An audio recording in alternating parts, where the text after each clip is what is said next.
In 2003, I wrote the dumbest thing that I've ever published. I wrote an article for the Atlantic magazine celebrating the rise of what I called apatheism, which is really secularization, apathy about religion. I said America's becoming a kind of non-religious country, doesn't care about religion one way or another, and since religion is one of the most divisive forces in the world, won't that be wonderful? We'll be Scandinavia, we'll be relaxed and peaceful and harmonious. And it was the worst prediction I've ever made, just terribly wrong about what the decline of Christianity would turn out to do to our country and our government.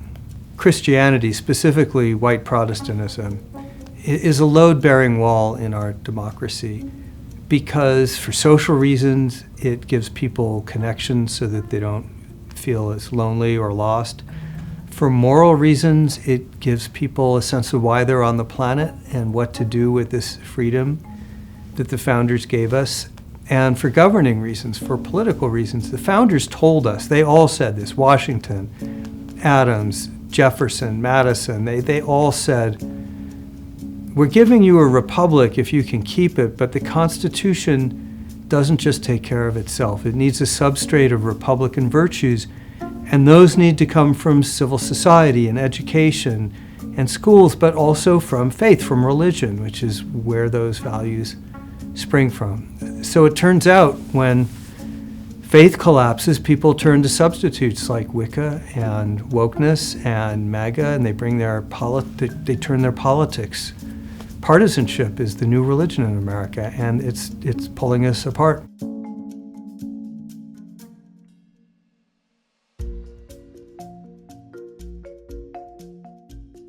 And the honest answer is, I don't know. I have no way to know. I'm just a journalist. I just write about it. But here's something that I think I do know, which is that a lot of people are leaving the church because the church, now we're talking about white evangelicalism specifically, has become politicized, secularized. In many ways, it's become almost an adjunct of the Republican Party and drifted away from the teachings of Jesus Christ. And if we know anything about Christianity, it's that it does best when it sticks with the teachings of Jesus Christ. There's a 2,000-year track record of the profound appeal of these radical ideas. So the Christians I know are saying that the church needs to move away from the partisan stuff and from the culture wars and back toward the teachings of Jesus. A core idea of this book is that there's a huge gap in American public life, which is that Christianity is pretty good about what they call discipling people, bringing people into the ways of Jesus Christ in their family lives and church lives and community lives. But there's a big hole for civic discipleship, which is creating a theology around how would Jesus want us to behave in our public lives, on social media, for example, and in politics. To my amazement, the Church of Jesus Christ of Latter-day Saints is doing that work. It has a fully evolved theology of why Jesus Christ believes that the church's role is to advance patience, negotiation, and mutual accommodation in public life, and address politics in that spirit, and the church has been doing that. It did that with the famous Utah Compromise in 2015. It did it again in the Respect for Marriage Act in 2022. I'm gay, I'm married to a man. The church opposes that, yet it helped push through a law in Congress that enshrined my marriage in federal law, along with some new protections for religious liberty.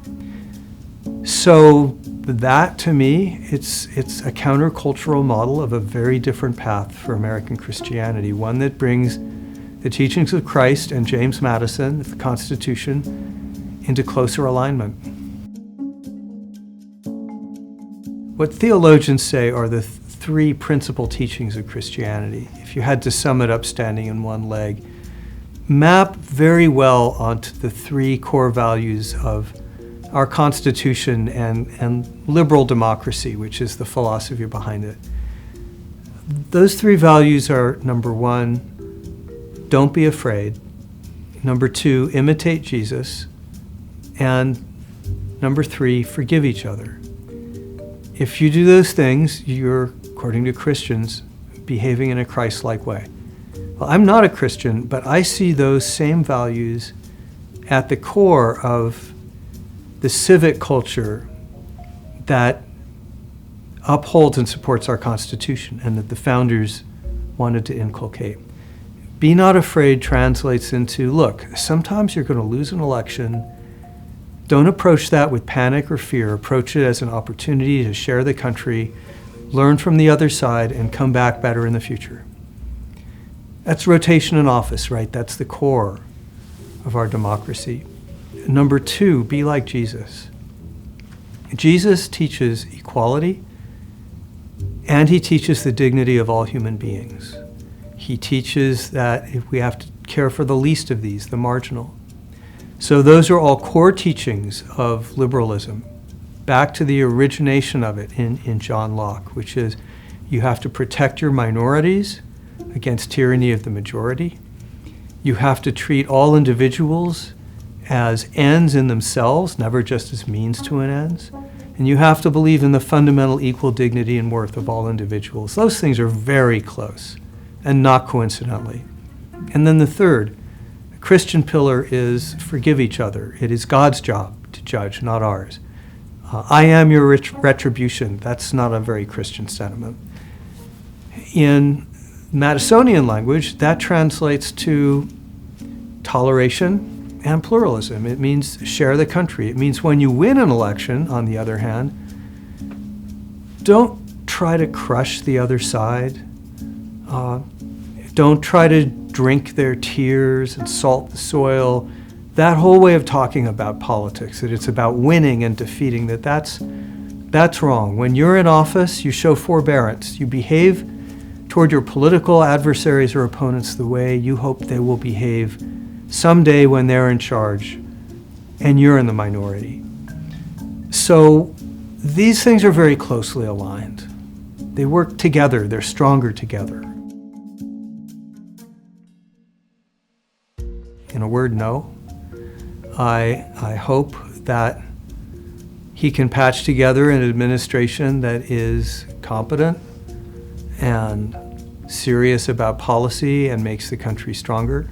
My hope is that, it goes beyond the 4 years of Donald Trump. The reason I wrote this book, Cross Purposes, is because the deeper causes that are tearing the country apart have to do with the fact that we're each other's throat when partisanship becomes our religion, our source of identity, our source of meaning. Politics can't bear that kind of meaning. That's not what it's for. Politics is about bargaining and compromise and negotiation.